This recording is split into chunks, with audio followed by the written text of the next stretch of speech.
All right, we're here in the rural Philippines with Michael Lee White and Ray in the Philippines. He's gone over that way to the beach somewhere. Behind us here. So today we're going to talk about strategic relocation in the Philippines, in other words, and reasons why we might want to do that and reasons why people are doing that. So we're here with Michael Lee White.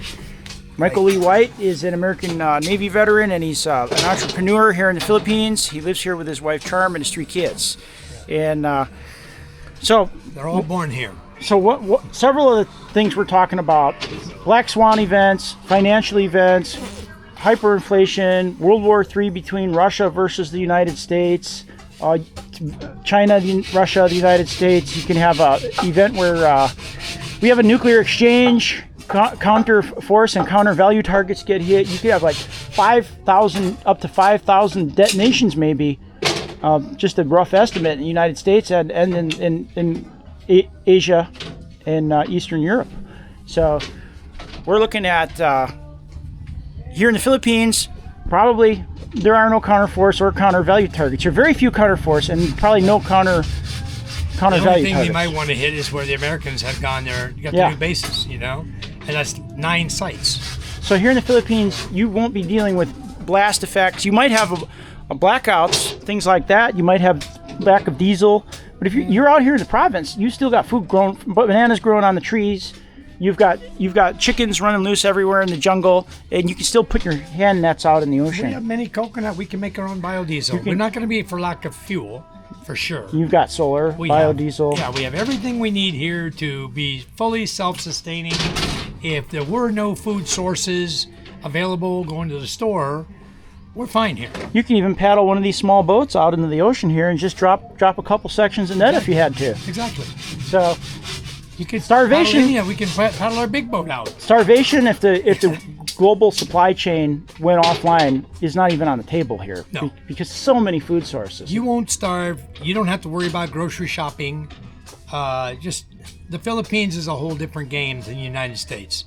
That's why relocating to the Philippines now and getting yourself set up, getting your family set up, is an ideal choice. For those of you thinking that you want to move out of the U.S. or you're looking for a place to go, you can't find a friendlier country, English-speaking country.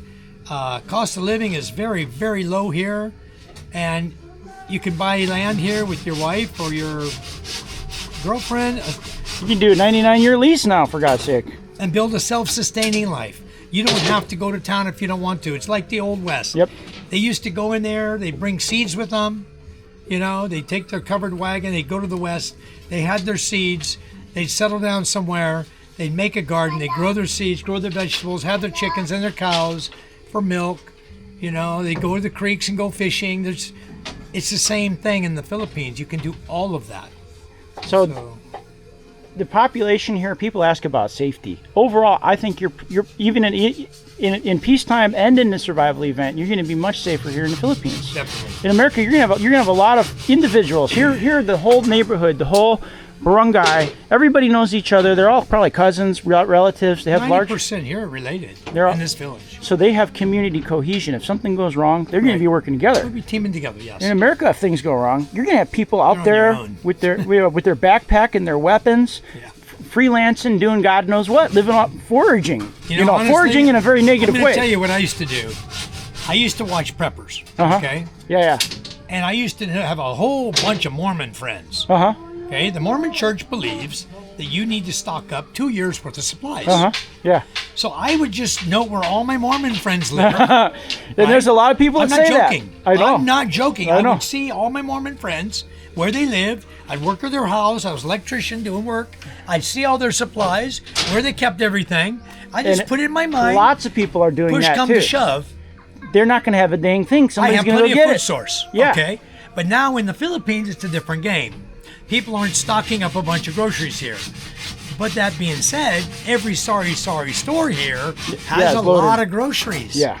People stock up with canned goods, like my mama's sorry store. She's probably got enough food there for 6 months. Yep, and they're growing the rices in their own rice paddies. And they're growing rice here. And if they get cut off from the outside world, you're still going to have rice. You're still going to have fish from the ocean. You can make it so easily here. Yeah. In comparison to a large country like the United States with a huge population of people, all tight in, in the all cities at each together. other. We're at peacetime, and they're on the brink of Exactly. a civil war. And here in the Philippines, these little villages are going to be probably almost untouched. I imagine though that there will be a lot of unrest. And for example, you're the foreigner. You have money. They perceive you as the money person. So when push comes to shove and everything happens, the poor people who don't have farming and fishing are going to come hunt you down because you're the foreigner. So we got to look at that aspect of it too. They may. Well, in places Come like target Manila us. and Cebu. They may. I'll sell my body for adobo. The thing is, the key is when you guys come here and you get yourself set up, don't flash your money like you're rich. Do like we do. We walk around in t-shirt Yeah. and shorts. We don't have any money. Maybe get out and People work. ask me for money. I say, ask my wife. She's the one with the money. Well, that's how it is with me I too. have no money. She's got all the money. So I pull my pockets out and I'll show them. Look, I pull my pocket out. I said, there's no money in my pockets ever. Oh, Yeah. wait, I'm wrong. I have a peso. 10 centavos. 10 centavos. I found it. Wow. I'm one who picks up coins. Many people, oh no, this is Singapore. This is Singapore 10. You have to go all the way to Singapore to use 10 that. cents, Singapore, okay? So I just happened to find this today. I saw it laying on the ground, somebody threw it down. So that's another reason why when people move to the Philippines, they need to integrate with the local community. Yeah, get in tight with your community. Don't act like Don't you act got a like lot an of money. American. Just Don't be a rugged get individualist. involved in projects with the local community. Stay involved, stay focused, but keep yourself as a liked person in the community. Okay. Another thing I want It's to easy to do. issue up. One thing that people bring up when you talk about this topic is China, and the old plans, what do they call it? The SIOP. The plan called for. It's been declassified, but they always called for anytime if we were to get into a conflict with the Soviets, China would get an equal dose. So both of them would pretty much be game over for them if it came to that.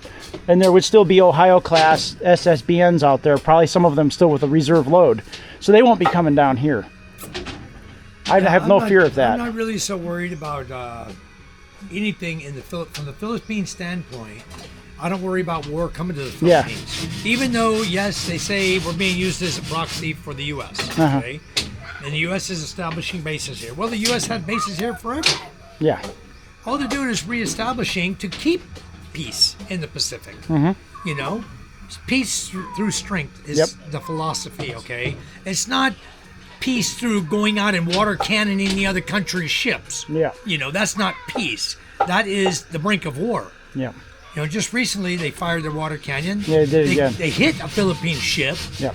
blamed it on the Philippines for being in their water, right? Injured a Philippine sailor. Yep. Now, how far is the Philippines going to let it go before they finally sink one of the ships that's out there?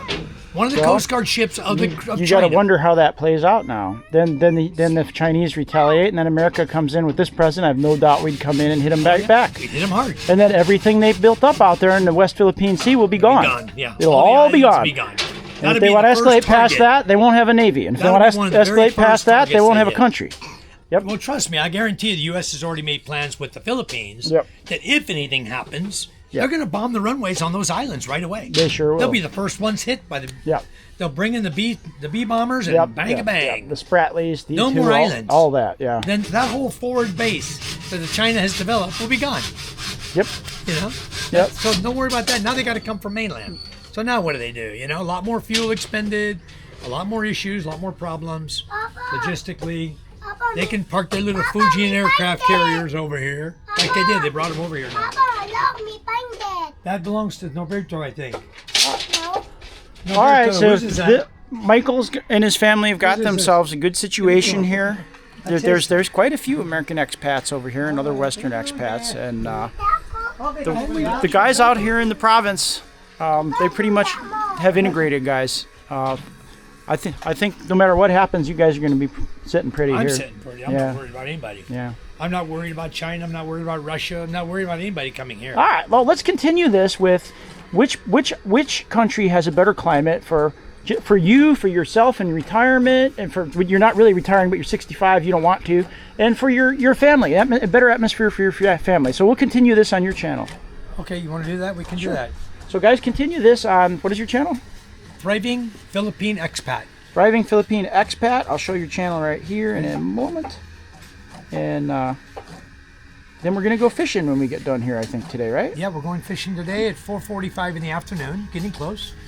Thriving Filipino Expat, guys. Just go over to Michael's channel and we're going to continue this conversation about survival habitat and United States West versus Philippines for long-term family survival. All right. Thank you, Michael.